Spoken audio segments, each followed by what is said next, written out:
So strap in and get ready. The leaders in NRL Supercoach are incoming. Bringing you the ultimate insight to help you win your leagues and climb up the rankings. You're now listening to the Insight NRL Show with your hosts, Brain, Mattrix, and Whisperer.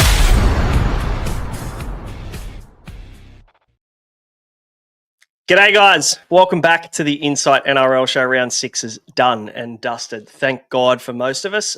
Some of us scored well, others got hit by the Ponga curse, shall I call it? Ugly stick. Yeah. I mean, that's nothing to do with Supercoach. I can't help that. All right, blame my dad. Josh, how'd you go, mate? You've taken out the top score. You got the cap backwards. Tell us about your week. I do, mate. Yeah, it was not too bad. I was actually in struggle street after the Roosters game. I genuinely thought that I picked a shitter captain with all things to come. I mean, I took my captaincy off Pappy onto KP.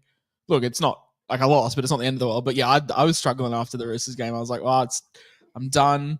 But yeah, I mean, a couple of mediocre scores, but a lot of the popular picks from the crowd failed, which I guess helped me a little bit. I didn't score amazingly, but I've still won 8 from 12 head-to-head. So that's sort of an indication I think I've had an above-average week, but I have seen some pretty big scores out there. How about you, mate? You're in the middle of between Maddie and I, and you may have captained the 800k halfback that decided to only play half a game. Well, no, thankfully I didn't captain Hughes. I captained Gutho. So that was okay, but I did boost Starling to Hughes, which not only cost me 60 points this week, but it's also probably going to cost me 80k minimum. So anyway, that's how Supercoach goes. There's absolutely nothing you can do to predict injuries. So is what it is. But yeah, not a bad week. I was actually sitting, Thursday, Friday, I'm thinking, fuck, I'm on for a decent score this week. I was looking at, projection maybe close to 1,400. All of the players that I played were actually doing pretty well. I don't think I had a score under I think Nathan Cleary might have been my lowest scorer up until that point. Jesse Arthur's 44, but everybody else was scoring quite nicely. And then, Saturday, Sunday was shithouse. No good. So, yeah, Hughes hurt me. Ponga hurt me. And then, look, so I think you're going to have those weeks sometimes, but that's all right. You know what? I avoided the clown wig, and that's the most important part of this show, Mattrix. Speaking of, you're still in the mail? He's getting it on. Those love hey. It's a live application of the clown wig. You don't have to wear it all show, mate. Maybe just keep it for 5 minutes if you're right. I know. I was just going to do it as I talked about my team. To be honest, had a pretty good weekend. Went to the Dolphins game with my mates and then backed up and went to the Broncos game with my family. Had the captain and the vice captain out relatively early when it come to Walshy and Cleary. It wasn't too bad before updates, but of course Walsh got that download.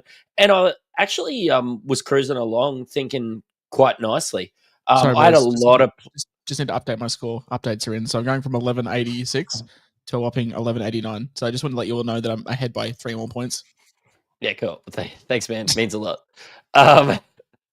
So, I mean, I was cruising along thinking, you didn't get downgrade by any chance, did you, Braino? Just asking for a friend because I just went up 20 points. I went up 10, thankfully. So you're still there. Keep that leg on track.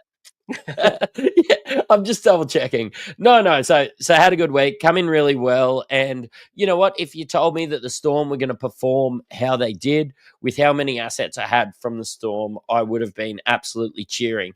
I just didn't have the right ones. And unfortunately, I've loaded up on Knights as well. So look, not the end of the world. I've actually found myself winning a fair few of my leagues with that 1100 anyway. I'll probably just hold ground this week. But you guys having a bigger week? I am the clown of the week. Definitely by no means are we 200, 300 points ahead. And I think when we look at the overall rankings, there might be about maybe 150 to 200 points between all of us. So, it's still pretty condensed for the most part. The scores I'm looking at, I mean, there's some big ones. There's some 1,300 plus scores, but for the most part, a lot of people in and around the rankings scored anywhere from 1,100 to 1,220, 1,250. So, I don't think it's a week where you're going to go up or down significantly unless you went large. So, and obviously, next week's trade questions become very interesting with what do we do with Ponga, what do we do with Cleary, and all that. So we won't touch too much on that tonight, but there'll be plenty of that coming on Tuesday and Wednesday, I am sure. But let's chat first game, guys. 30-12, the Dolphins beat the Panthers. And is it fair to say now that the dynasty, it's over, Josh? It's done.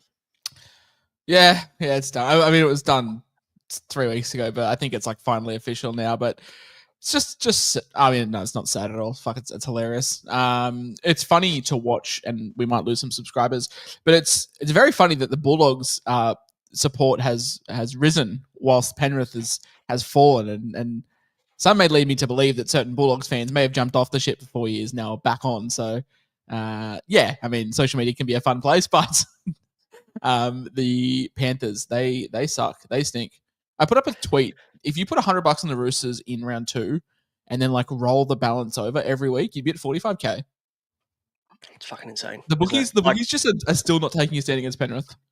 And look, I get it. I understand why, but we've got to look now at, there's a significant amount of data now, Mattrix, to say that there is a pretty big decline in what we're seeing from Penrith, and more so not with the ball in their hands, but their defence, especially their edge defence, and the centres were so bad in this game. Isaac Tungo, Casey McLean didn't look like they could stop anyone. Yeah. Concerns there? Is Ivan going to swing the axe now? Are we going to get some cheapies at Penrith?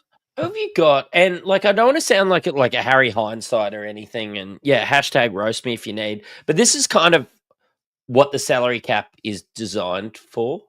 Like what we've seen over the last 5 years. I don't know if I was on the phone to you, Braino, or Brownie that's often in the chat, but yeah, like this is why we have a salary cap. Like they can't afford their big players. They go to some of the lesser clubs, and like everybody's been a lesser club from Bulldogs. I don't want to throw shade at teams like the Tigers and the Doggies that have been going really well, but they've thrown money at these guys and they've had to leave the Panthers. So I just think that this is NRL natural selection happening at the moment. But yeah, I don't know. As somebody that was sitting there at the game, I'm not super convinced on the Dolphins just yet. I think it was just bad from the Panthers, and I don't know if they have enough juniors and guys coming through to replace some of these guys. I think you've just got to hold on to your McLeans and your Tungos and everything like that. Don't you think, guys? I think Tungo needs a spell in Cup. He's been pretty ordinary, to be fair. I don't think he's really provided too much. And look, Paul Alamotti's been good for the most part, pretty much most of the season. Casey McLean's made a couple of really questionable errors in crucial times, but obviously that's magnified because of the state of the game when he makes these errors. So like you got to go easy on him. The kid's 18 years old, so he's been good for the most part. Tom Jenkins has looked good since he come in. Like they've got a really young team, and I think they're just going to have to go through a young rebuild now, Josh. It's pretty much it, isn't it? They're just going to have to cop these young guys being in key positions for a while. Yeah. So Penrith this year have conceded 170 points for the first 6 rounds. I just went back and looked at their 4 premiership years. Across the first 6 rounds, they conceded 266 points with those 4 years combined. So they've conceded 80 points less in one season. It's crazy. Like they've conceded like 80, 70, 36, and like 90 or something like that, compared to 170 this year. So it's pretty cooked. I mean, look, I guess you can look in hindsight. I mean, they opted not to keep Crichton and elected to keep Tungo. Like, cool. Like don't want to be a hindsight merchant, but like, I feel like the drop off might not have been as severe if recruitment was prioritized a bit better, because a lot of those Penrith boys would have taken a little bit under to stay. I'm not saying they would have taken like massively unders, but someone like Luai, you can never really keep him when we're offering the money that we're offering. But yeah, I also just think a lot of those like role players that they had, like guys that just stood up in key times last year, like your Lindsay Smiths, like your Liam Henrys, like your Luke Garners, even like years gone by, like other guys that have just been that next man up, Brad Schneider, Sean O'Sullivan. Like it's helped them in certain times. And guys like, I mean, Jack Cole's been fine, but guys like Blaze Talangi and McLean just probably haven't been at standard. So it's tough, but yeah, attacking wise, I still think they're okay. Defensively, very poor, and those edges are just going to get absolutely ripped apart, as we can see by their Supercoach output. And their missed tackles, there's 11 missed tackles between McLean, Tungo, and Jenkins there, which, and 4 to Talangi as well on top of that. So these young guys are going to get targeted, I think, defensively. And, I think it's going to be one of those adjustment years for them. But let's bring up the scores on the screen and have a chat through the Supercoach scores. That's why we're here. Top scorer for the Panthers was Lindsay Smith in the end with a 72. He's been good. Probably priced out now, but he's been solid. Yo back with a 70 in 77 minutes. Maybe it's time that we look at him, but we just got Origin coming up. And then, the big talking point, boys, is Nathan Cleary with a 58. Very generous 58 too, might I add. Yeah, that try assist. Obviously, he's going to get it because the kicker gets it, but fuck, he's been gifted that on a silver platter when you see what Jack Bostock did, Matty. I'm fine. I'm fine with the try assist because we see it all the time. We see a crossfield bomb gets put up. The center bats it back. The second rower fucking puts the prop through, and they give 2 try assists. I understand that anything happens off a kick is given a try assist, but when you look at someone like Savelia Tamale, who got nothing, I'm really struggling with the inconsistencies, and that's just my little rant. I'll let Matty talk about the game, but I just want to, I own Cleary, so I'm like, I'll take the points. I don't care, but I just want consistency. It's just. If we're going to give a conspicuous try assist to one person, then we have to probably give it to the other. Yeah, if you're going to give it to anyone in that play, it's probably Jack Bostock. So I had him in draft. Might have helped me out. But that was pretty generous. That's the play. You kind of have, we're talking about drawing the line in the sand quite often, and you kind of have to give that to Cleary. But it's it's not always that clear cut, but I don't know if you want to have a chat about Dylan Edwards. Did he look underdone on TV? Because he just looked a bit steady. I just think the attack looks really clunky right now. That's probably magnifies it a little bit. Yeah, and look, no To'o either. He's so valuable to them, getting them out of their own end. Edwards was good. Edwards was good for his first game back after injury, obviously. They're down on troops, so they did what they can. Isaiah was good, but otherwise, there's not really anybody I'm going to be going out of my way to buy from the Penrith Panthers. I'll give you the red hot tip. But the talking point is Hamiso, 124 points, tore up the Penrith edge. Yeah, fins up. 3 tries. A line break and 2 line breakers. I haven't heard that in about a season. A line break and 2 line break assists. Obviously, he's very dependent on attack, and I'm not going to go and buy him by any means. But I think that just maybe shows us, and you look at Herbie and Jack Bostock on the edge there too, and even Jake Avarillo on the other side. Their edge defense is so bad that maybe we're just looking at playing these centers and these edge forwards against the Panthers now, because we're just so used to sitting players that play against Penrith. And we probably need to get out of that mindset and start going, cool, I'm going to attack the Panthers matchup now, Matty. I haven't seen anything that, prove that that's not true. Yeah, 100%. It's almost load up on Penrith. Just consider, I loaded up, not purposely, I just own guys like that, but you consider it a good matchup against the Tigers. Maybe it's exactly the opposite at the moment. Maybe we should be, making the Tigers orange in our, which you can go on all our socials and have a look. Maybe Tigers should be a mid matchup, and Panthers should honestly turn into a great matchup for Supercoach. Could do. Herbie Farnworth was a guy that I bought off the back of Josh giving me a bit of intel because he said pick him for vibes, and I'm here for vibes this year. Sorry, you can sit there and stare at your spreadsheets all day, but 78 points based off your looks alone is 78 points. 100%. Absolutely. And nice little matchup against the Panthers in this one too. And I did put him in my top 5 pod purchase article this week that went out on the Patreon. So hopefully a few people join me in the Herbie Express. They've got some decent matchups coming up after their next one. So yeah, I don't mind their run. Anybody else here, Josh, you're looking at for the This could have been 130. He got done in so hard this game. He got cucked. But it is what it is. It's just the life of a high volatile centre wing. I mean, when you see Avril get 107, you see Osaka get 40, you're like, what could have been? But no, mate, this game was pretty poo. Plath moving back to the second row. Who knows what's going on? I can't touch Plath. I can't touch Gilbert. I don't know what's happening. I can't even touch JMK whilst they're running old Kurt Donahue off the bench. So I just got no interest in really any Dolphin, to be honest. Yeah, I'd probably tend to agree, aside from Herbie. Wheels up Herbie. Let's talk the next one. We've got the St. George Illawarra Dragons 38 beating the Titans 16. Again, another what could have been for the Gold Coast Titans. And they're probably the hardest team to pick matchup-wise playing against, but also any of their players. David Fafita's, he went very large in this one, and he's probably the one that we're worth talking about first. 74 minutes for him, 128 points. Now is at the time because he's bottomed out in price. We're sitting at around the 670 mark. I think we're going to get him for next week. Yeah. But the question mark still remains that it was it Philip Sami that was out late? No, Jojo Fafita was out late. We saw Bo Firma go into the centres, and then we saw David Fafita come and start. If we see Jojo Fafita come back, Josh, and we see Fafita back to the bench and Fermor back on an edge, I'm probably just saying no until I see him start. What are your thoughts?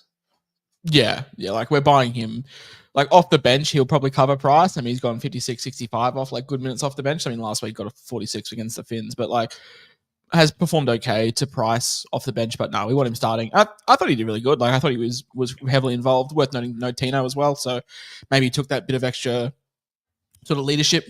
But yeah, I need to see Tino.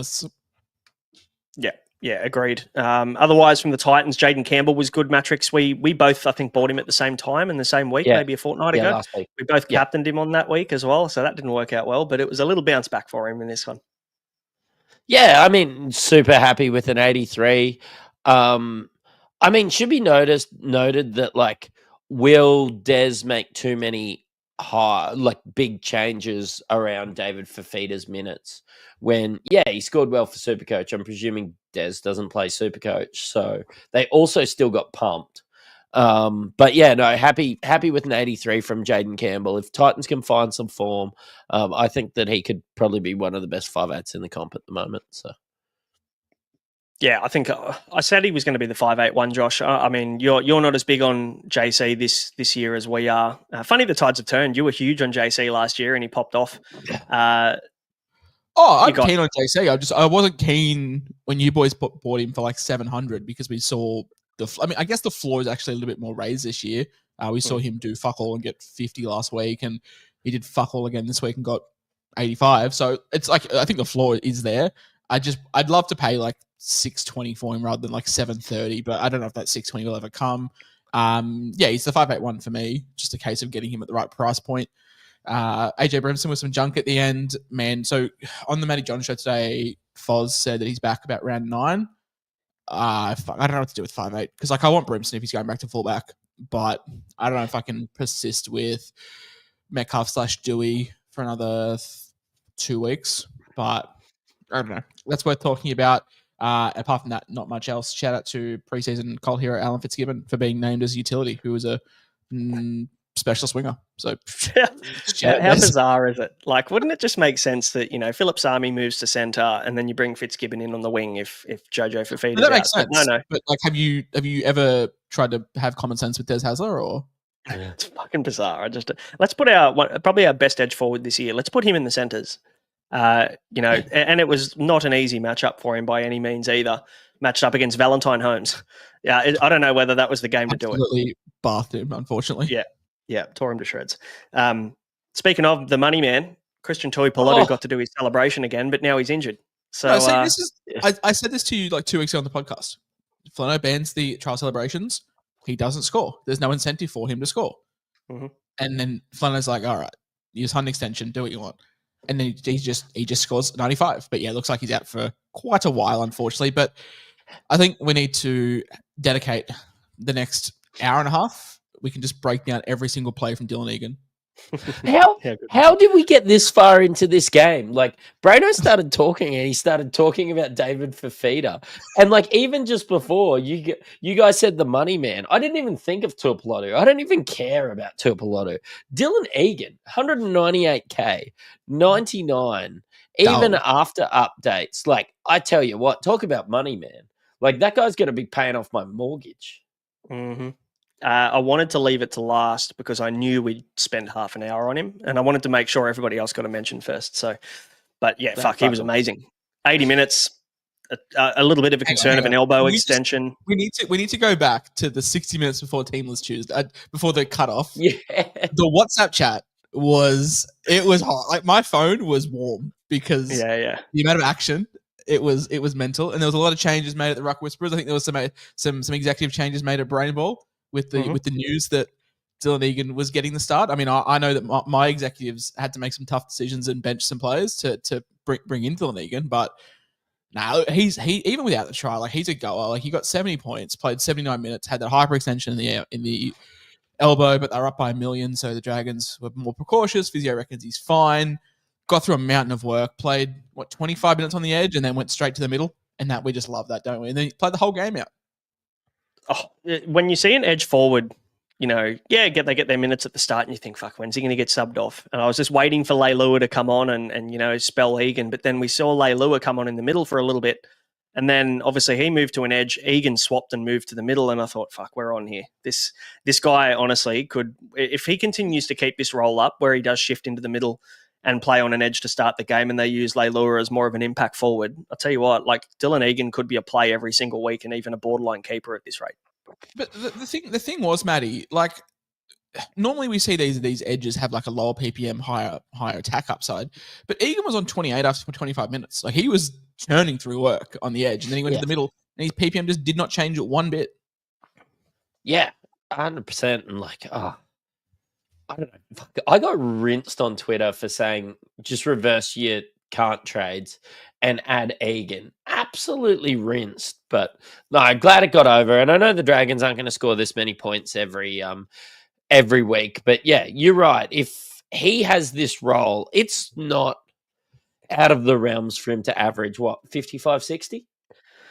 I'd be comfortable saying, yeah, and I'd say 55 is realistic on a bad day. Just with that PPM, that's huge. If he's going to get 70 minutes, I'm comfortable playing him every week at this rate. Minus 57 break even at the moment for next week. $120,000 he's going to net you this week. So you're looking at 200K minimum over the next 2 weeks. And this is what we thought Thomas Cant was going to get. Everyone's going on about the extra negative 30 break even that Thomas Cant had in the starting role. And it's kind of, by no means was he bad. He was quite good in a shit team.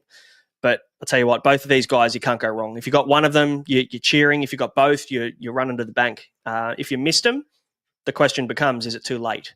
Because I don't think it's too late on Egan, but I reckon it could be too late on Cant. What do you think on that, Josh? Oh, Cant's absolutely no-go. If you didn't get him this week, absolutely not. Just want to give a shout-out here to Toby Catchman, 82 BP. So just ripping out numbers. Clemmer's playing no minutes. Laurie's playing no minutes. One bench spot's being taken up by Luciano, who's just strictly playing edge.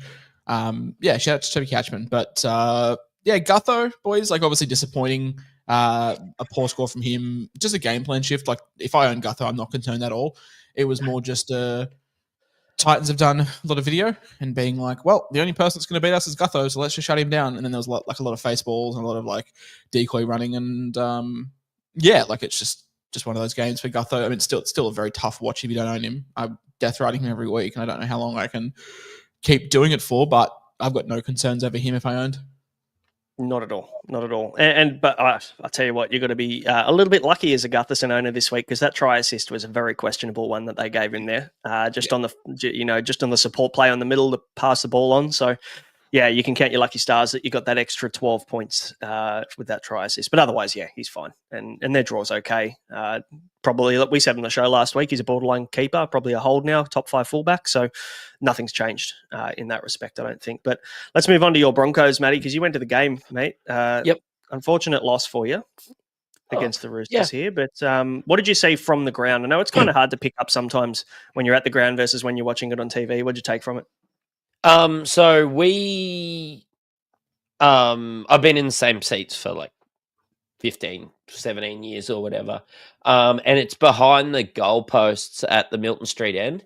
And it allows you to watch a little bit from there. We got to see the Broncos attack in the first.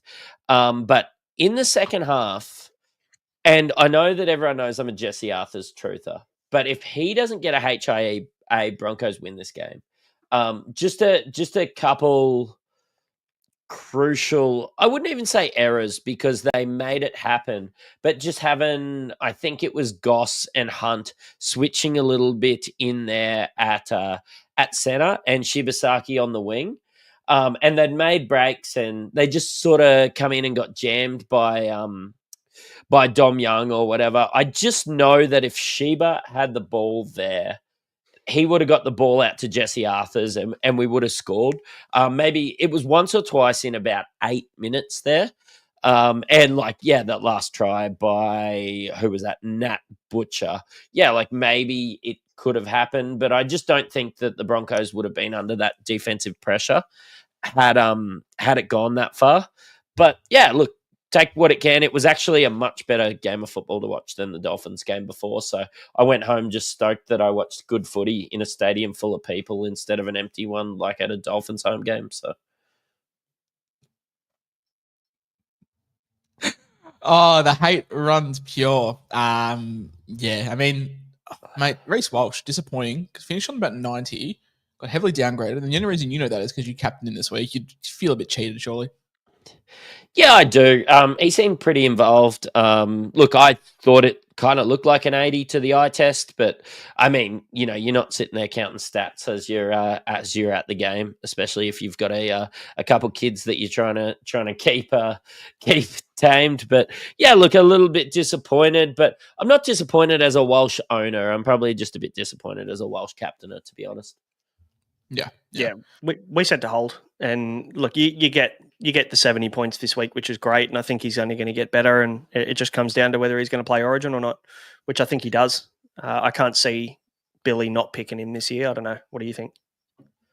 No, I don't think KP's playing.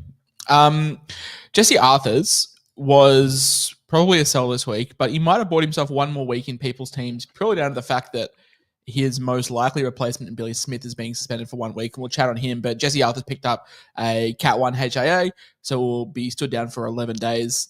Break even at 59 this week. He scored, 44? So he'll lose you 16K. So, yeah, you're selling him at 490. You bought him at 330. You made yourself a nice little 150K. It doesn't need to be this week. Or it doesn't need to be next week, sorry. But, he's a guy that I'm probably looking to move on. In due course, I think Sheba's got a little bit of life in him still, but then you're looking to move him on as well. Payne Haas back to his best. I don't think the Payne Haas that we saw in the first 3 weeks is realistic. I don't think the Payne Haas that we saw last week is what we're going to get from him. This is probably more where we're at, around that 80 sort of point range. Just no offloads. No offloads, boys. I think the old casual athlete, Longy, Daniel Long, shout out to Longy, put up a April Fool's joke about Madge saying that Payne has to stop offloading. I think he's down to 2 offloads a game since an April Fool's post. So the offloads are down for Payne. I think what he was doing in the first 3 weeks, though, was probably unattainable. Well, Ramadan's not on anymore, right, Braino? Yeah, I mean, look, he fucking was amazing through that period. So, we'll, we've seen him. And I mean, look, when we're not complaining at all about an 83, he's, competing for front row forward one with Terrell May in my eyes. So those 2 guys are just lock and load, just keep them all year. Otherwise, for the you said that Shibasaki's probably got a little bit more life in him. 77 break even next week. So I mean, you can probably hold. Yeah, you can probably hold for 1 more week, I guess. Realistically, he's going to score 40 to 50. I also think he could have scored a lot more last week. The 52, I feel like he bombed a couple of attacking chances, so it could have been a little bit more. But I didn't realize his break even was that high. I guess that massive 100 does drop out, which was holding together the break even. But if Jesse doesn't go off in this one, I think Sheba scores a lot better as well. Where I was sitting, was almost exactly in line with the Broncos center in the second half. And just butchered a couple. I think Sheba wouldn't have done it. I think he's as safe as houses when it comes to that, if not that exciting. But yeah, look, I think this game probably should have been an 80 from Sheba had Jesse not got injured. So. Roosters, Teddy 91, you went with the old orange armband on Teddy, Josh. It seems like every single week you're getting the captaincy pretty spot on, which is good for you. Yeah, fun fact, I have not had the same captain at all. We're 6 rounds in, I've had 6 different captains, which is not a planned thing at all, but just the way it worked out. Finished on 82, updated a fair bit. He was really good. This may sound weird, but I think Teddy's ball playing is slowly dwindling. over the last couple of weeks, I've seen him do that bat on that he was obviously so good at just a fraction too early, and it's getting more fractionally early as the week goes on, which just gives a chance for the defense to slide. He's very good running the ball, and we know that's his strength, especially carving up to the middle and getting in behind the ruck and stuff. But yeah, I think the try assists will be down from last year. I think the ball playing is slowly starting to diminish, but he's still making up for it in other areas, which is great. Still a top 5 fullback. I think a guy that you want to be getting in, whether that's at the expense of Callum Ponga, where we'll have that debate in probably the next 40 minutes. But yeah, no, he's still elite. Nat Butcher, 80 with a try. Fantastic. Billy Smith, 79, 2 tries, sin bin. It all happened for him.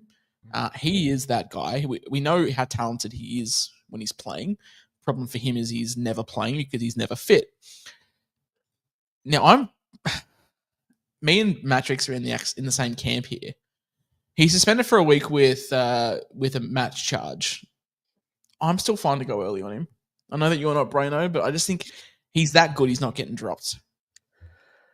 Let me take you back to 2023, Josh. It was a good time.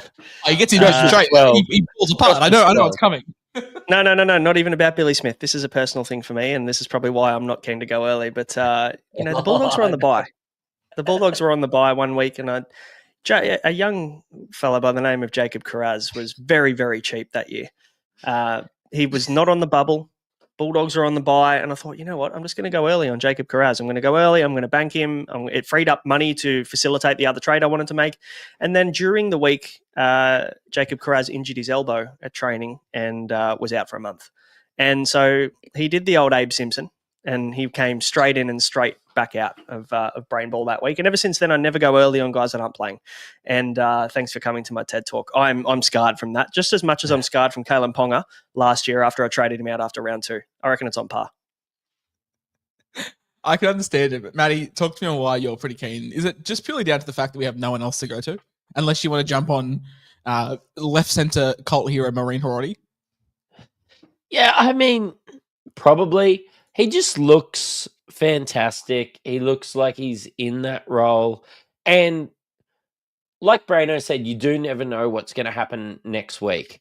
I'm going to try to avoid boosting again next week. I might even only do one trade this week. I know, I'm looking at my 1100 and it's a bit disappointing, but I think I've still got the right guys outside of, maybe not having a Pappy or a Tedesco. So, yeah, maybe I could just do that. And then if I have some more pressing issues next week, I don't have to boost.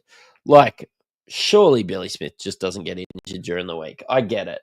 But, he was unreal. He looked like the best outside back center in this game, watching him play. They had a target for him. In the whole game. I'm like, yeah, I can get behind that too. Yeah, unreal. Does have the ability to be. No, I think he is the Roosters, talent-wise, he's the Roosters' best outside back, and that includes Dom Young and Daniel Tupu. He is so good. The problem is he's just never, ever, ever fit. But you know me, boys. You know I like to just look past the injury cloud. That's why we always start with guys that we have high hopes for. Let's talk Nafahu White, because I know a lot of people are concerned. 52 minutes on the weekend. I'm not too concerned. Payne Haas, Pat Carrigan is probably the toughest matchup that you're going to come up against. Yeah, we both sat for that reason. But he still played 54 minutes. He just got shut down. He didn't get any of that attack through the middle of the park that he's relied on the last couple of weeks. And he was very close to scoring a try, and my bum was clenched awfully tight when he got very close. Yes. But look, we need to also remember the Roosters have a really friendly bye schedule. They do have that bye in round 10, I think it is. So then it frees them up through the origin period. So I'm not opposed to just holding Naf White through that whole origin period. He's going to do a job there. So I'm not worried about that at all. But if it can facilitate, and a lot of people are asking this question, do I do Naf White to David Fifita next week? Fuck, it's hard to say no to when people ask you a trade of, can I get David Fifita in? If he's starting, yes, that's, everybody else still has cash to make too, especially if you got Matty Nicholson. You probably bought Eli Katoa like me this past week. You've only got small amount of options. Lachlan Hubner's still making cash. Dylan Egan's going to make much more cash. Thomas Kant's going to make much more cash. So that you've only got a very small amount of moves into RF to actually bring in a guy like that. So, I can get around it, but I'd prefer to hold just for now. And Sua Wong, same thing, just no attack. BP is limited by a pretty good forward pack. Yeah, pretty much. It was just the white place and the Wong time, really. Are we putting the pin in Hugo Savalia? Is it a bit of Cooper Cronk about him? Great on the eye, awful for Supercoach. I think so. He looked good. 5 missed tackles hurts him, but even more in fantasy probably than in Supercoach. But I think you're right. I think he's just going to be a guy we'll let through to the keeper. Sadly, we've got so many good cash gen options this year that I don't think you need to force your hand with a guy like Savala, especially at this point. No, I mean 24 tackles.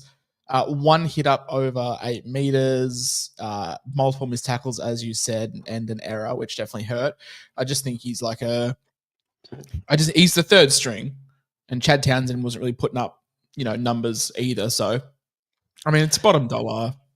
If it's like a move to facilitate, if it's like an Alex Seyfarth to a Hugo Savala to allow you to go like a Arthur's to a Carraz, I'm okay with it, but I wouldn't be expecting the world from him.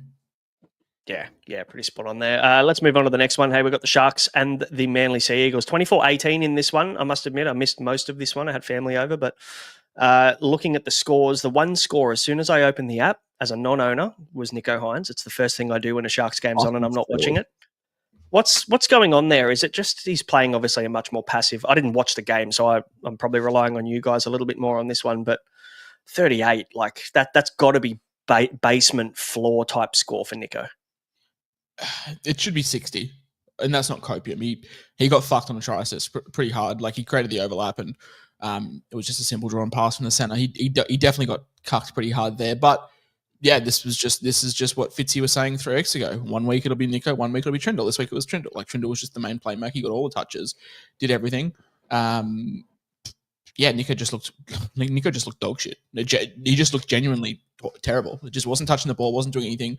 Will Kennedy has taken a much bigger step in this team than what he was the last 2 years, which is really helping the Sharks in their attack because they now have a third option, and that's awful for Nicho.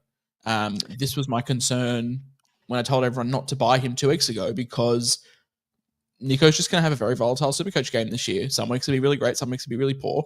And I think for 770K or whatever he was 2 weeks ago, it just wasn't worth it. And we're seeing that the back-to-back weeks. It's just tough to watch as an owner. Thankfully, no other halfback did anything this week, so there's paper over the cracks there. But yeah, it's going to be like this most weeks. It's going to be up and down. Yeah, fair enough. Adam Fanua-Blake went off with what I'm seeing as a groin injury, I think it is. So no word yet on the severity of that. But yeah, keep an eye out on what that looks like. Blake Bravery, finally 65. And they've given him an attacking stat. They gave him a try assist and a line break assist. No, it'll be taken away tonight. Probably. Yeah, and that'll be the difference. And I need a picture of your clown wig after that. Yeah, yeah, legit. 65, 46 tackles. Great, fantastic. He's just going to be my hooker one, and he's going to sit there all year, and that'll do. I think. Obviously, Harry Grant popped off earlier today, which is great for you too. Any love for 288K Maureen Hiroti? Minus 18 break even this week. He scored a 77, so I imagine his break even something like, I don't know, minus 60 or something like that. I'm sure you'll pull it up as I'm stalling for time, but he'll make 1, 2, maybe 3 price rises. I just don't think it's enough. Negative 60 next week. So yeah, look, I'm not Tom Kant territory. Same price, same break even, same time in the sun. I just don't think it's enough. I can't do it personally. And you're right. This is the exact reason why we didn't go with Tom Cart and we went with Dylan Egan is because the time, you can make short cash, but I think you guys earlier were talking about boosts. I'm like, what the fuck's a boost? I've got one left. This is the weird dynamic because I've got 3 left. And normally it's you two that are really conservative with them. And it's me that's being like, oh, I've got none. And we're in round 6. I think 3 left after 6 weeks isn't even that conservative. We've still ripped the Band-Aid off a few times. It's like Braino's just out of control. I'm just sending it this year. You know the GIF where he's like Quarter just going to life send crisis, it. quarter life crisis, just with Supercoach Boost though. Instead of buying like fancy cars and like dating women that are like 20 years younger than you, it's just making really irrational Supercoach trades. Yeah, that could be. Fuck, wait until you see what my next month of trades is going to look like. It could just go off the rails completely. I can understand it, but no, I think that there's not enough time there for Hiroti, sadly. Otherwise, he would have been a fantastic option. Do we want to? My favorite pastime is gloating in my heroics, as we all know. Do we want to talk about Ruben Garrick doing absolutely fuck all and getting 80 points when he was a must sell, apparently, according to most of SC, the community?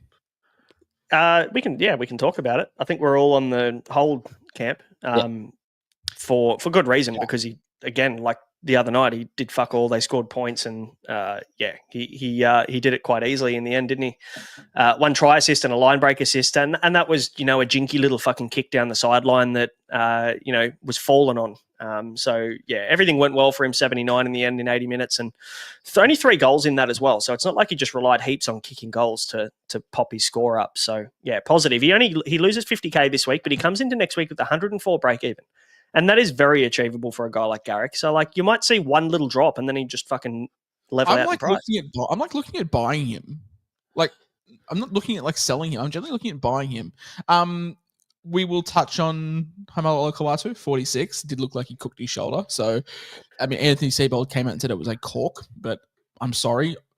I've been burnt plenty of times. I don't believe a fucking word. How can we trust Seibold after all? I don't trust a word Manly say when it comes to injuries. Yeah, legit. He reckons Turbo will be back in 3 weeks as well, by the way. Yeah, okay. Well, that's hopefully 3 good weeks of Garrick then, if him and Hamoli get tons of ball down the right edge. Other than that, I'm probably not looking at any Manly players. We saw Tommy Talau come into this game. He did basically nothing, so that was a bit of a failed waiver pick in draft from me, but that's okay. Otherwise, not as bad as Piakura last week. Actually, yeah. What did he get? 18 or something in that league? Yeah, that was you and me both. Yeah, we had fun. All right, let's move on to Rabbits and Cowboys. Latrell, 5'8" Latrell. Fuck, he looked good. Just eye test wise, he looked good. Like, and everyone's talking now. All the media outlets are saying, "Oh, Latrell, is this a long term thing? Can Latrell be a 5'8" long term now at the back end of his? Do like a Darren Lockyer and go from fullback to 5'8" to finish his career? He could. He could do anything. I generally think he could be the best 6 in the world. Yeah, he could be the best front rower in the world if he wanted to be. Yeah, he could. He's got a good fend. He could be the best fullback if he wanted to be as well. Like he's so good. Like it's just unfair how good he is. Like, and I'm talking just on the eye. Problem is the most likely duel that we'll get is centre wing duel, which is not the duel that I would have if I got to pick. It'd be 5'8" because of how barren the position is. But this was. I was gonna say the Bugatti and the Crackhouse meme. That's Latrell, but like that's disrespectful to Jai Gray, who I think has been like just quietly elite. Sorry, Jai Gray leading the Dally M count. Jai Gray. No, sorry, pocket little. What was the quote? Little battleship. Oh yeah, little pocket battleship. Yeah, thanks, Blocker. What? That's a cracker. I was like, yeah, pocket rocket's usually the go-to, but he just thought, no, I'm going to change it up. Little pocket battleship, he called him. No. See, where you're wrong is you said that he thought. He doesn't think before he speaks. Like, when we're playing the good old fashioned board game of Battleship, and you've had your 3 little plugs hit, and you say you've sunk my Battleship. Do we now to say you've sunk my Jai Gray? Yeah, you have to. Because Blocker said it. Yeah, and it's for all those times I'm playing Battleship, yes. And he did throw out a Chance Nickel Clock Star again today. Oh, that's one of my favourites. I'm just waiting for Dallin Watene-Zelezniak to come back into the team so I can really enjoy myself and my Blocker commentary. Otherwise, Jai Arrow scored a try, 84, good for him. It's just like Lachlan Hubner with a 44 in 50 minutes. We have to go back. Jai Arrow welcomed the new baby into the world on Thursday. Scored a try. Good score. Yep. It's part of the parcel. And we'll talk about another man that welcomed the baby. No, it's not 4 tries, but it's enough. Did he do the celebration? No, he didn't. He didn't rock the baby. Very disappointing. Let's talk Cowboys. Let's talk our boy Jackson Purdue. Yes, our boy. The collective, all 3 of us. Our boy. Yes, all 3 of us. Yeah. It was definitely 2 of us and 1 person. Actually, you know what? At the end of the day, you probably still end up a little bit ahead in terms of points for Sheba. Like, everyone's like on social it's media. It's like Sheba versus Purdue. Yeah, that was it. Everyone's like, haha, you've had Purdue. I was like, mean, my centre wing's nearly 600k, so I think I'm doing okay. But no, I did have my my public apology to Jackson Purdue last week. He won't be getting a second one, but shout out to him. He's been awesome. I guess I'm looking at next week and I'm going, Jackson Purdue's going to make 110k and have a negative 40 break even. That means that he's probably like 540, 530k next week with a negative 40 break even. Are we going to have 600k Jackson Purdue in a week's time? Yeah. No, because this is the Sheba conversation from 2 weeks ago when everyone's like, oh, do we jump on? No, you definitely don't buy now. Fuck no. No way you would buy him at 540 because that 100 drops out. And then, you start to see that cash drop. You could just get Asako instead. Like, the aim of the game is also to get points. Yeah. Yeah, I mean, Jackson Purdue, he'll get you points. He's doing all right at the moment. But to be fair to him, I reckon he's getting better week on week. So he can stay in my side for the short term anyway. And the Cowboys have a half decent Origin draw, and they've got some nice games coming up. That's the reason we like Scotty Drinkwater. Speak of 78 for him. I'm in the conundrum at the moment where I need to decide on whether I'm going to go with Teddy or Drinky. It's like that's my Iongi trade, and I need to work out which way I'm going. The problem with Drinky is he is fine. He is doing what Drinkwater does, and is not doing anything more than that. That's the only issue. It's like, oh yeah, like it's not fun paying 800k for a guy to get you 80. I'm like, where's the ceiling? We want that, but no, he's very reliable. He's doing well. Yeah, the goal kicking obviously is the big factor there. I probably wouldn't look at him if he wasn't goal kicking, but yeah, I probably prefer Teddy, but it's like at the expense of an extra 150k, do I prefer Teddy? Like, because that's probably worth, 15 points. So am I confident that Teddy averages 15 points more than Drinky? It's close. I reckon it's pretty close. I just don't know whether I'm going to have the cash. So you've done well by jumping early because I reckon he might be priced out for a fair few people. Here's the answer, and I don't... Here's the question. You guys tell me the answer. Whoever's better between the Cowboys and the Roosters maybe answers that question. And I don't know after 3 on the trot from the Cowboys or, Roosters. I don't know. Are we talking about life after Chatty Daddy? Like, which team's better? I don't It's know. An impossible question to answer. Just like I don't care about either of these two teams. Like genuinely, I also don't care about the Eels or the Raiders. Eels 12, Raiders 50. Unfortunately for the Parramatta Eels, if you want to look past their first 5 weeks of football, they're now officially out of the competition of winning the comp, which is, I'm sure it's very tough to say. But top of the list, boys, Forever Young, Molten Podcast alumni, Hudson Young, 109. I tweeted, "Is Hudson Young a thing?" And Maddie, being a smart ass, said, "No, it's always been a good thing." But I put the question to the 380 people watching: is Hudson Young actually a thing? Is owning fucking 6 Raiders players a thing? That's the problem for me. And honestly, that's the only thing deterring me from not looking at him is the fact I've got Matty Nicholson. I had Hosking before I traded him out too, mind you. I had Starling. Now I've traded him out. Actually, I'm starting to move on some Raiders people. I need to fill my Raiders quota. Yeah, so maybe I need to... Well, Ethan Strange has got 96, so we can get him in. Yeah, I've got him in draft, actually. I punted 5'8", so he came in clutch in the last round. But yeah, he's a thing, 100%. 109, 2 tries. He was fucking awesome. And I feel like he goes looking for the ball a little bit more this year. I don't know about you. He just doesn't sit on an edge and wait for the ball to come to him. Like he's getting amongst it. So good viewing. As always, Hudson Young Truth is over here at Insight Fantasy Sports. If you're an OG from 3 years ago, you would know. And remember the beautiful Mattrix singing. That was my very first look at you two. Yeah. Is this shortcut of my thing of some fucking bloke singing Forever Young? And I was like, who the fuck is actually recommending buying Hudson Young? But you were just 3 years too early. Huddy Young liked it too. On TikTok or whatever we did it, Instagram, probably Facebook Marketplace back then. But yeah, no. Hudson Young, GOAT. Matty Nicholson, also GOAT. Not much to say. Hold him, enjoy it. Here's the question. Just quietly, how about the junk? Oh, fucking take it. Great players find junk. That's the He beauty shouldn't be of on the field. That should have been a cat one. He looked 100%. He should be missing next week. Cooked. Yeah, he should not be playing football next week, that's for sure. But he did, and he will. Joey Taps. Is Joey Taps an actual thing? Sure. I mean, now that AFB's injured, Yeah. Like I would have preferred AFB, and I'm lucky I didn't take that punt this week because that would have hurt. Shout out to Phil who bought AFB this week. In Dream Team, which I'm sure everyone on this podcast cares about and knows what it is. I tossed up between AFB and Tarpany. I took AFB, so pain. Mm-hmm. That sucks. But one try assist. There's 29 points. We have what else do we have in there? We have 4 tackle busts, one line break assist. So it's 18 plus 12. So that's 30, 47 points in attack, which still takes him to like 60. 56. Yeah, that's still fine. I think he's going to do 70 from the year. Oh, I'd be comfortable saying maybe 65. I mean, if Hardy's playing Origin and so's Corey, then they're going to rely on him a fair bit. No, they'd have to. And he always steps up during Origin. His minutes always go through the roof during Origin. So, yeah, definitely a guy to be looking at in the coming weeks if you're not happy with your front row forward or you want to just stack the pack, so to speak. Corey Horsburgh only got 46 minutes in this one, 68. So awesome points per minute. But are we starting to see a decline now? Is there a concern? The PPM was not good. He came on for the last 10 minutes, put in a fucking forced dropout, had 3 tackle bars, had 2 offloads.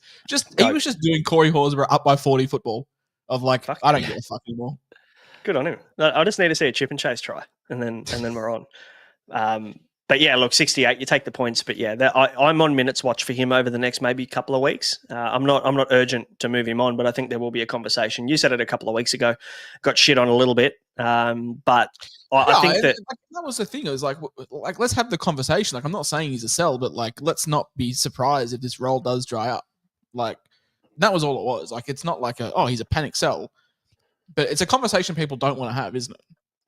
Yeah, I mean, we're all so happy about getting 360k Corey Horsburgh, and he's still putting up 600, 650k numbers, Matty. But yeah, we're going to get to a point where maybe he plays Origin. We see he get named in the Queensland Origin camp. Then we maybe have the discussion of, all right, maybe we do need to move him on if he's not going to be playing many games through that period. Yeah, and I'm with you. Would I rather... I never bought 600k Corey Horsburgh because I don't... could you look at yourself in the mirror and go, hey, I just paid 600k for Corey Horsburgh. But, it's great owning him at 355 and looking to trade him on. And, honestly, he could genuinely get that Origin spot. A lot of people were ragging out Fafita saying he won't get picked. But, when you have a look, would you pick Nanai? Would you pick, who else do we have? Kafusi? Is he even getting picked for the Dolphins at the moment? Gilbert, I think Jaden Sewell deserves to be there. I think he deserves to have one edge. And then, I mean,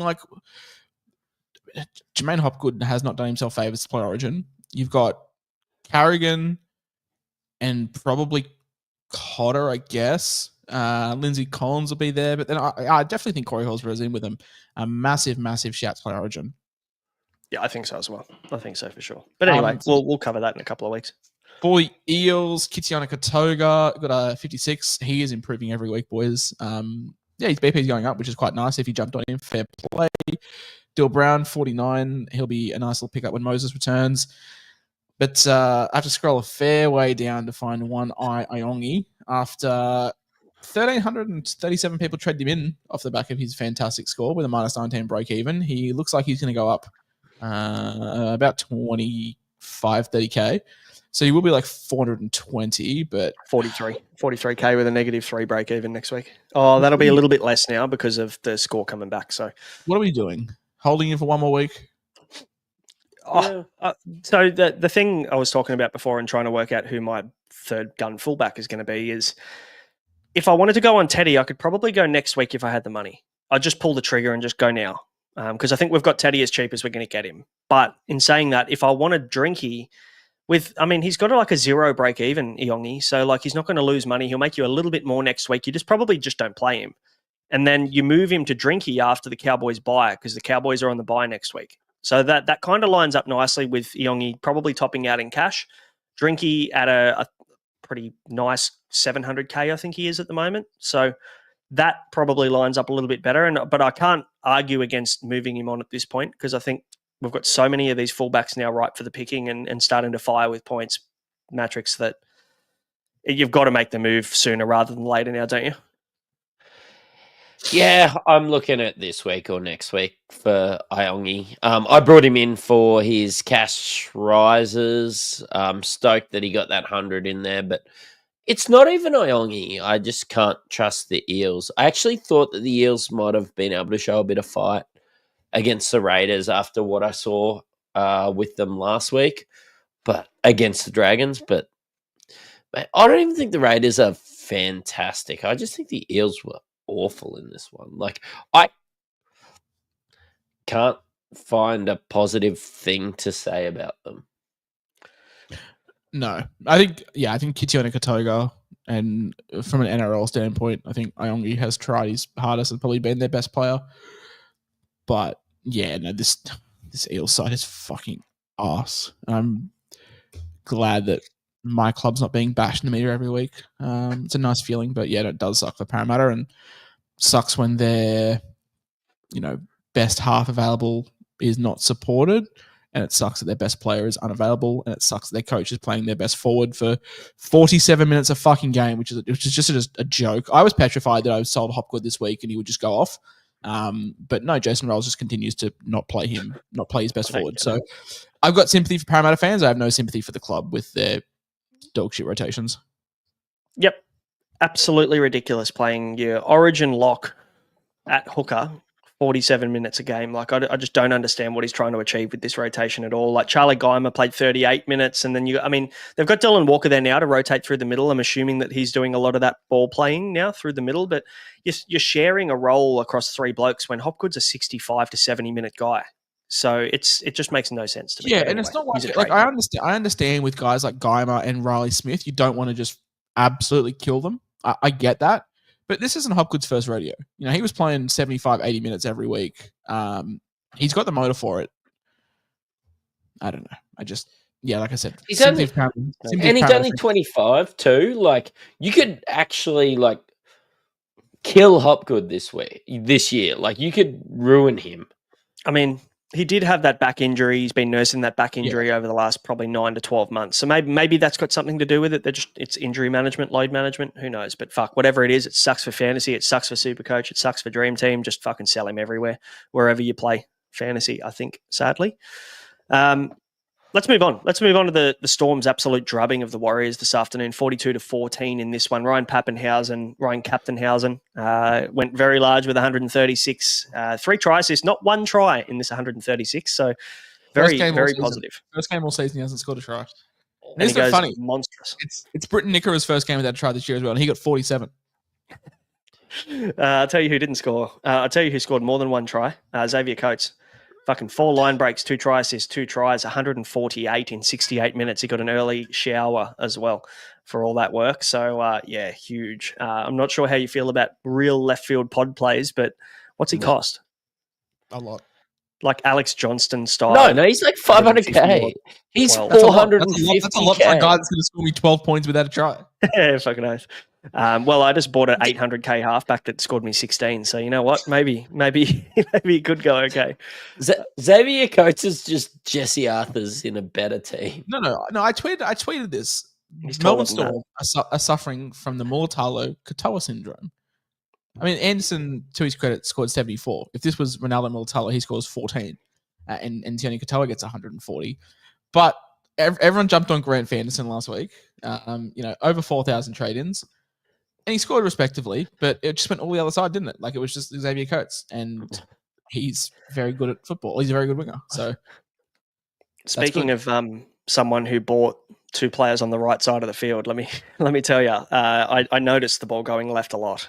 And mate, come on, you cannot complain about a fucking edge-back rower doing fuck all, getting 71. I'm buying this guy next week. I don't care. I don't care if I have to pay 800K for him. I don't see how Eli Katoa does nothing for 80 minutes and gets 71. I need that in my life. It's because he's that guy, really. I have to sweat. He's a guy. I have to sweat very hard for an English back rower to fall over the line at the 79th minute to get me fucking 70 points. And Katoa does nothing. He gets there. I need him. Yep. And yeah, like I got him last week or this week. But yeah, he's going to be popular over the next couple of weeks. He didn't gain much money, but I think he's definitely bottomed out in price. So if you're going to get him, you need to grab him pretty much now. Harry Grant's a fraud, by the way. Why? Okay. 76 with a try assist, and a line break assist. That is putrid. I mean, yeah, but eight missed tackles in this game. So, that's 16 points. No, 4. It could have been a 92. 4 missed tackles. Is it? Oh, I'm looking at points instead of... Yeah, sorry, my fault. 2 points. 2 points. Yeah, but look, at the end of the day, what other fucking hookers are putting up numbers like this aside from Tom Starling this week? I get it, but it's just like if I'm going to bash Britain Nicker, I've got to do it for my own players too. Like that's the price tag, isn't it? The 690k that you buy him for that makes it a little bit more painful. But you'd be a happy Harry Grant owner this week, that's for sure. Cam Munster with a 61 as well kind of feels a little bit disappointing. Cam Munster in a game where the Storm score 42 points, that he only scores 61, but. Again, he kind of did this last week as well, didn't he, Matty? He took his foot off the gas and just cruised, really. Yeah, but then I expected like the halves to do more. And I know you haven't touched on Hughes because, I don't know, you want to end this on a cliffhanger or whatever.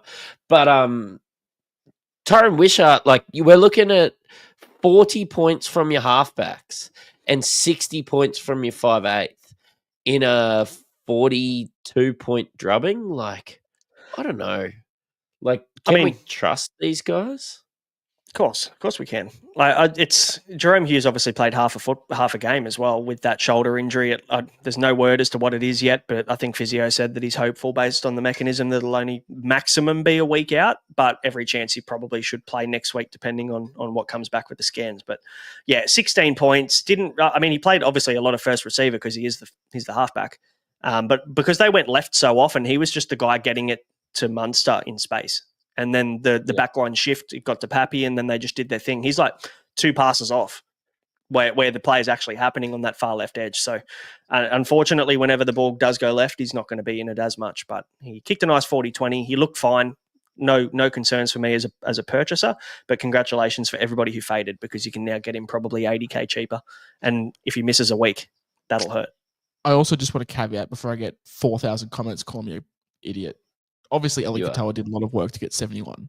But I'm talking like pure, if you watch the game, he got 19 tackles and he ends up on 71. Like, he's a guy that doesn't need to churn through a bunch of work to get points. That was the whole premise of my mini rant. He got 4 effective offloads, 1 ineffective offload, 2 tackle busts, and a line break assist. Like he'll accumulate points, but it's not like he's not Dylan Egan when I'm talking about doing nothing. I just wanted to caveat before I get 4,000 comments and a million tags on Twitter before people calling for my head. The Wars, mate. Aaron Clark, shout out to him. He's just that guy without Dylan Walker. I'm glad that you listened to us, Matty, and you decided to hold. Just at least give it a week. At least give it a week with no Dylan Walker. But no, we're seeing that similar PPM Braino to what we were sort of alluding to in the preseason, talking about games over 50 minutes in the middle, like his PPM's off the charts, and we're seeing that in back-to-back weeks. Yeah, 71, how good. In 42 minutes as well. Like, obviously everybody was talking about the minutes being a concern and how that was all going to play out, and he hasn't really got a uptick in minutes, but his work rate's just been monstrous, and we knew that he was capable of this. So it's nice to see that you're getting rewarded for holding there, Matty, but he's been great. I think the conversation now becomes, when do you move him on? When at what price? And we've got a couple of 2RFs like Fafita and Katoa and these guys that are ready to be bought. So is he the guy on the chopping block then? Oh, at some stage, we have to talk about that. I just want to highlight Buster Dimes on Twitter, who said after the news of starting for Fafita last week, he captained him. Obviously did nothing last week and then sold him this week. That's right. That's the best comment of the week. I'm so sorry to laugh, but it's just brutal. Yeah, feel for you, Buster Dimes. That sucks.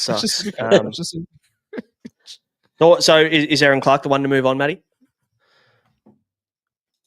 Oh, at some stage, but it's too early to be having that discussions when I think if you look at what he score, 68 into a 71. Like, I mean last week. Like, he scored like a 68. 2 weeks ago as well. Like, I'm going to need to see some of this drying up. And he's playable at the moment. And James Fisher-Harris done a peck as well. Yeah. No good. Only 11 minutes for him. So, yeah, I would say that Aaron Clark, absolute wheels up for Aaron Clark. If James Fisher-Harris has gone down, there could be some extra minutes on offer for him there into that prop rotation. It might even be good for Mitch Barnett. But again, he's already playing 62 minutes, so not a buy there. The old Met, the Met goat with a 59 scored a try. Daughter's born. Daughter was born again. It wasn't this week, but it was in his playing cycle. His daughter was born after his last game, so we'll talk about it as a new birth, and scored a try. So the legacy continues. But what are we doing? Because I still own him. I didn't sell him last week, but the problem is there's no 5/8s. So I'm like loving. I'm probably just going to punt the position until Bremo either moves back or I can afford JC. Yeah, and JC might not be far off. I think Jaden Campbell's. I mean, he scored well this week with an 83, but I think his break even's still going to be 70 odd. So yeah, he's going to lose a little bit of money. I'm just trying to look for him now. Campbell, loses 26k. Yeah, he loses 26k this week. You have an 86 break even again next week. So yeah, look, you might be able to jump on in a week or two. But to answer your question, I think just hold him, honestly. Like, you're not going to really, especially if you're not going to have to play him. I think he's probably just a hold until someone puts their hand up in that position. Like, we went on JC early at 700k. I've got Dewey there as my 582. Like, he's also fine at the moment for the most part. But if you don't need to play him, I think just wait for someone else to put their hand up. That's about it. I saw some questions about Jack Howarth. I guess sell. 2 try contributions and a 32 when the ball went his way the whole game. Probably. I think maybe the cash dries up a little bit now. Let me quickly have a look and see what he's going to lose. There's no cash there. He's made you 20k. I was having a chat with my brother about this, and he's a huge Storm fan. We were just watching the footy at mum and dad's house, and I sort of just pointed out, like, centers never score that well for Supercoach for the Storm. Like, it just always seems to make its way out to the wing. So, like, Howard's been great. Maybe he would score better if he was a second rower, but yeah, maybe just we got it wrong. It's the Remus Smith syndrome. Every year Remus Smith was like 290k, and every year we were like, oh, he plays for the Storm. How the fuck can we not buy him? And every year he averaged 30. The amount of disrespect that you've just shown to Jack Howarth by comparing him to Remus Smith is like off the charts, by the way. I mean, Jack Howarth's the same. Yeah, he does. 25 break even next week for Howarth, so it's not a panic trade out by any means, but yeah, he's an option for sure. Let's move on to the Tigers winning 20-4. And can I start? But I'm not even going to celebrate this win because any other team, if we played another team, any other team in the competition, we would have lost by 18 plus. We would have lost so hard. And if any other team played the Knights, they win by 60. 100%. Our red zone attack just looks putrid. Like, we've got, Luai jumping, skipping around. Fucking, there's no structure. We would have got flogged by any other team, and the Knights are well and truly in the bin at this point. And the concern now comes with us. Like, Kalen Pong is the big talking point. But he's going to be the most traded out player next week by a country mile. It's going to be absolute fucking daylight between first and second. What are we doing though? Because he's lost us 100k, 120k, whatever it is this week. Matty, you've got the nose on, so I'll throw you the floor. What are you doing? I think you've just got to keep him and hope that the Knights get better. I mean, like, when you can go to Drinky or somebody like that, maybe I understand it. But the Knights were just, this is it, Josh. This is what the Knights were today. They were just clowns. And it's not that the Tigers were good. It's not that their defense was great. They were just so poor. This is what I imagine hell looks like. As like, you've died and you've gone to like the afterlife. And whatever being you believe in is deciding between good and evil. This is what I imagine that you're forced to watch. I imagine it's this game, but it's also the Tigers versus the Titans from like 3 years ago when it was like 8-6. It's just those two games back to back. I honestly, watching Greg Marzu take a hit up inside the 20 and dropping it fucking 3 times in a row, I honestly, if I was Adam O'Brien, I would be okay with just resigning and just being like, you know what? I can't do it. I can't do it anymore. Like this was dog shit to watch. We suck. We won 20-4, but we're fucking terrible. The Knights are even worse. This was hell. It's not Terrell good. May's good. That's about all I've got to say. And Terrell Pierce May. where was this when I owned you, you fucking English fraud? Yeah. So there's a bit of investment here at Insight with the Knights, sadly. So, Callum Ponga going to be a talking point on Tuesday. I don't know what I'm going to do yet, honestly, but I think I'm just going to hold him because for anybody who knows what the sunk cost fallacy is, where you put so much time and effort into something that you don't want to let go. And that's me with Callum Ponga, and also the PTSD. Just scarred up the fucking round 3 last year when you and I both saw. Yeah, it's not good. There's head noise galore going on over here. You guys keep him, and I'll trade him because I kept him last time. And then as a podcast, we might be able to succeed together. And I don't know if it's going to be as fancy as the sunk cost fallacy, but I'm sure that we can call it something. You want to know how boring this game was? The top score was an 83 and it was all BP. That just says everything you need to know about this game. Filth. Thomas Cant, good, 53. Take your cash. Like he's going to have like a -5 break even again next week. So again, he'll probably get 2 more weeks of cash gen, and then we see what happens with this back line or with this Dylan Lucas coming back into the team and what that all looks like. So yeah, obviously Adam Elliott missed this game as well. So there's a couple of missing pieces in this one, but yeah, interesting. But I'll tell you what, if you're very heavily invested in Knights players, I think, one, Marju's fine. You paid for a 50, you got 56 in fucking pretty much with one line break. The rest of it, like he did nothing for a 56. So you'd be happy with that. Fletcher Sharp with a 52, also scoring a junk try. Happy days, take that and run. But I don't know whether I'd want 3 Knights players in my Supercoach team. So how do you feel, Mattrix, at the moment? Because that's you. Sad, disappointed. I also think, I always thought if they played a shit team that I would be absolutely cooking. I thought that I was getting a 1,300 score this week. I thought I was getting a 1,300 score this morning. Just because I saw the night. Like, I'm not even joking. I had 4 Storm players. Jerome Hughes had a prediction of 110. Ponga's prediction was like 102 or something. So like those guys both getting fucking like 32 combined. Imagine you owned Hughes and Munster, right? And I said to you, "Oh, the Storm are going to score 42," and you're like, "Fuck yes!" And you fucking open your app and they scored like 80 points between the two of them. You're just like, "What's going on here?" And wait for it. And I own Harry Grant as well. I had like so many people playing today. And then I had Marju and Fletcher Sharp. And imagine I told you that they were playing the Tigers this afternoon and they were going to score like 120 between the 3 of them. Like, yeah, I don't know. Like I have faith in Fletcher Sharp because you can play him in the center wing and I'm fine to play him. And I think he will find those attacking stats. But I think Marju scoring 56 with however many errors he had. Marju's a hold. He's not a trade. Like he was awful, and he still scored that. Like he's more of a buy than he's a sell, and that's a lot. Yeah. The Knights suck. Are we at get ready to learn Chinese buddy territories for Alex Seyfarth? In Supercoach, yeah. They play the Eels next. They play the Eels next week. He's not going to lose any money this week.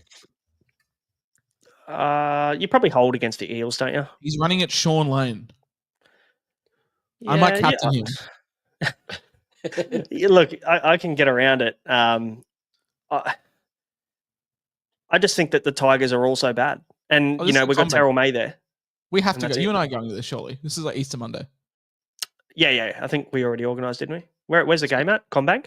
Combank, yeah. Yeah, sweet. We'll go. Jarrell Skelton, fuck, poor guy. He's done for another few weeks now. I'd imagine that he's going to spend at least 4 to 6 weeks on the sideline with that. So yeah, you can move him on. Sadly, that'd be way more cautious. Brent Naden season. Yeah. Oh, I was thinking Solomon Afatape. We saw what he did last time he was in the team. Yes. But no, I'm happy with Brent Naden. I mean, I did like seeing Adam Dewey just plock himself on the wing, and then Mazu fucking give the ball to Luai when there was no one marking Dewey, which that was nice to see. I appreciate that. Yeah, but Marju apart from definitely had Dewey in Supercoach. This game sucked. This was Yep. not a good game to watch. There's not many good things to talk about here at all, to be honest. You know what? The saving grace in Fanua Bole, he just turns up every week and does a job as a Tigers fan. He's nearly one of my favourite players, I reckon, on this team. So otherwise, the rest of it's terrible. And I don't. Stafford Toa scored a try and scored 63 again. So if you started with Stafford Toa, you fucking see the future. You are a Supercoach genius. He got a sin bin too.